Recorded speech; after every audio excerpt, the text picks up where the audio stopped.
السلام عليكم ورحمة الله وبركاته. كل عام وأنتم بخير، رمضان كريم. النهاردة إن شاء الله هنعمل مع بعض سحور رمضان. هنبدأ كده. أنا يعني شوفوا، سجلت لكم من أول دقيقة.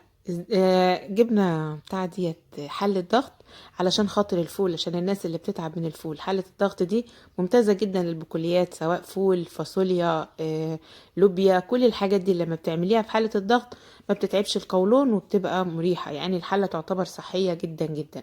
هنجرب فيها الفول النهاردة معاكم. احنا لسه جايبينها جديدة الحلة، وان شاء الله يبقى وشها خير علينا وعليكم. هقولك بقى تعملي فيها الفول ازاي. طبعا دي الحلة الكبيرة اللي هي ال 12 لتر.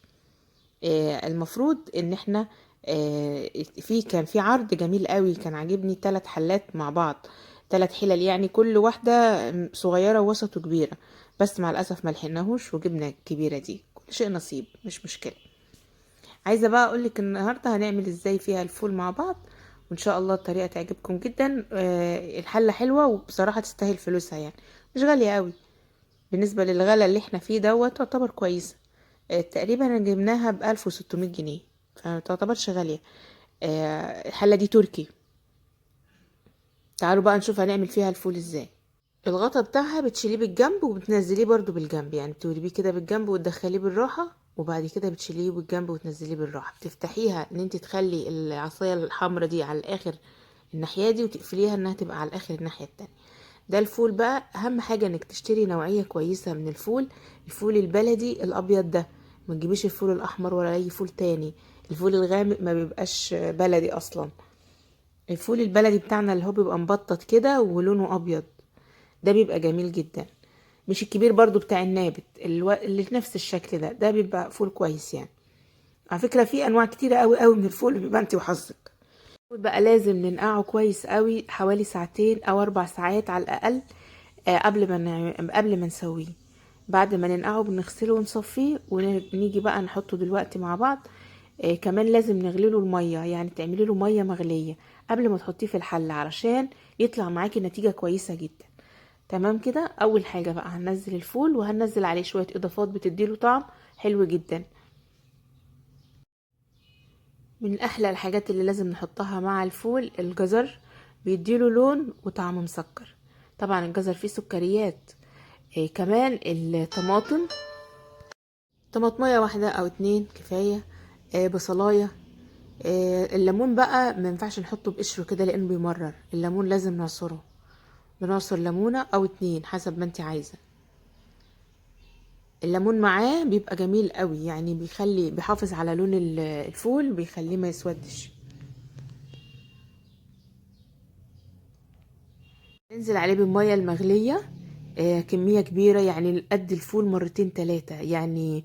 انا حطينا حوالي 3 لتر مية على نص كيلو فول.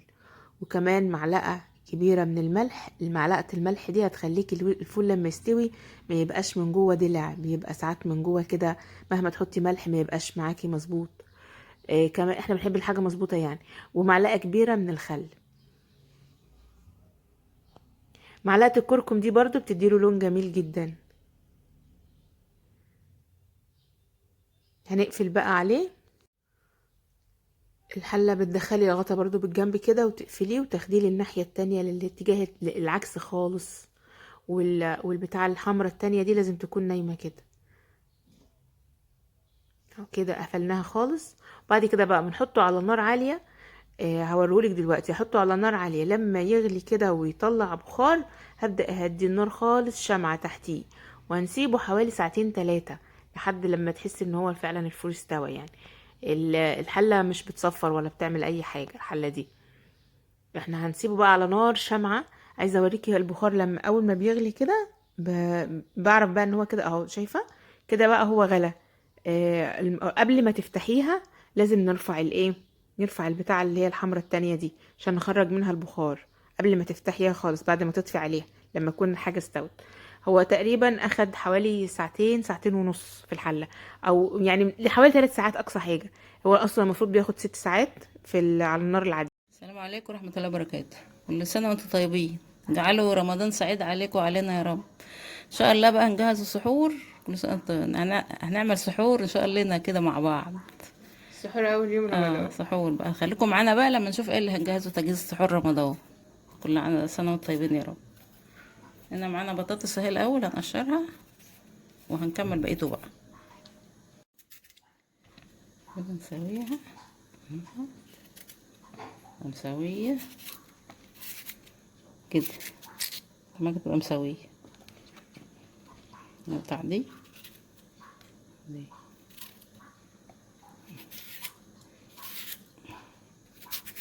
زي الجاهزة. اه. لما تخرطها حط خل. الخل ده بيخليها تطلع حلوة يعني، متبقاش طرية، تبقى مش مقرمشة. ملح صغيرة، دي مش صغيرة، دي كتير. نرجع تاني.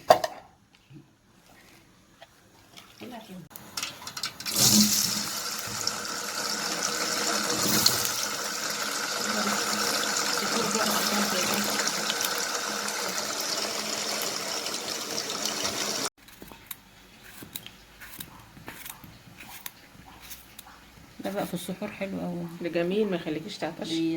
بيطلع القلب زي الزبادي بالظبط، ما تعطشيش.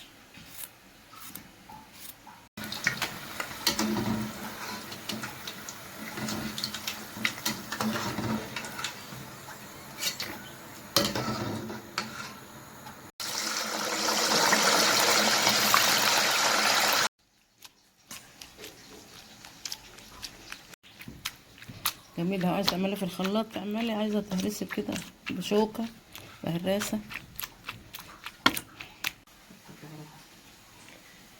حطينا الزيت وهنحط بقى بس الشطة دي حراقة. لا والله ليه، والله حراقة.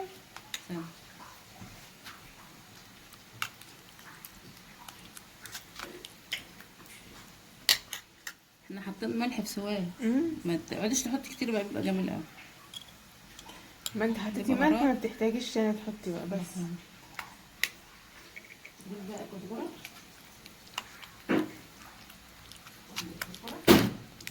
لا هو كده جميل.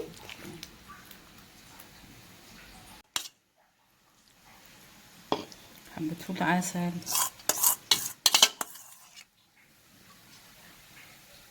بقى بطاطس بتنقي الصغيرة المدورة دي كده، وتشقها بالسكينة شقة بسيطة وتسلقيها بحبة ملح صغيرين وتسلقيها وتدحرجها جميلة قوي.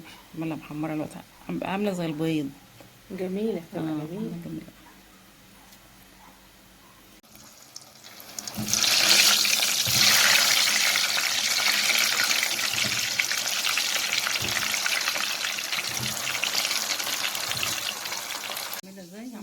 زي القطايف عسل، حلوة قوي. جميلة قوي وطعمها جميل بقى خلاص. جدا طعمها جميل جدا، جربوها تعجبكم قوي. اكيد كل شعب مصر بيحبها وبيعملها اصلا. انا بحبش الا كده البطاطس.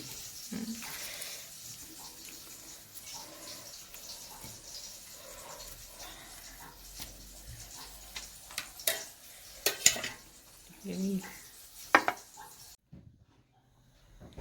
الرجل الجميل ده. ايه رايكم بقى في السحور بتاعنا؟ جميل اهو. يا ريت تتفضلوا معانا، وكل سنه وانتم طيبين، يا رب يعود عليكم بالخير والنصر والسعاده. وتقولوا لنا بقى ايه رايكم في السحور ده؟ ده الزبادي مين اللي عندكم عملناه. بقى بيعمل كده؟ ده الزبادي اللي كل مصر بتعمل كده بقليلة السحور ده. ده الزبادي اللي عملناه مع بعض امبارح. الزبادي ده بصوا. لا جميل وصابح قوي والله. عسل. جميل. كل ما تهدلوا مره حلو. وده المخلل اللي خللنا معاكم الزيتون. جميل ازاي؟ جميل جدا والله جميل عسل. والفلفل برضو حلو جدا. والفلفل ولا بصوا ايام الزيتون ما طلع، بصي الزيتون الفلفل هيطق. مش هادي الكيس مش مهري شو حلو. لا جميل مقرمش. جميل قوي. ايه رايكم بقى؟ يا ريت تيجوا تسحروا معانا.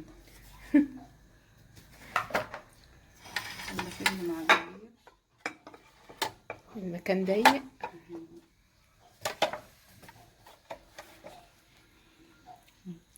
احلى سحور ده بقى ولا ايه؟ جميل. وهيبقى احلى سحور برايهم فيه بقى ان شاء الله. اكتبوا لنا بقى رايكم في السحور ده، تعملوا كل الحاجات دي ولا في حاجه احنا ناسيينها؟ خير كتير، خير ربنا كتير والله. الحمد لله. كل سنه وانتم طيبين.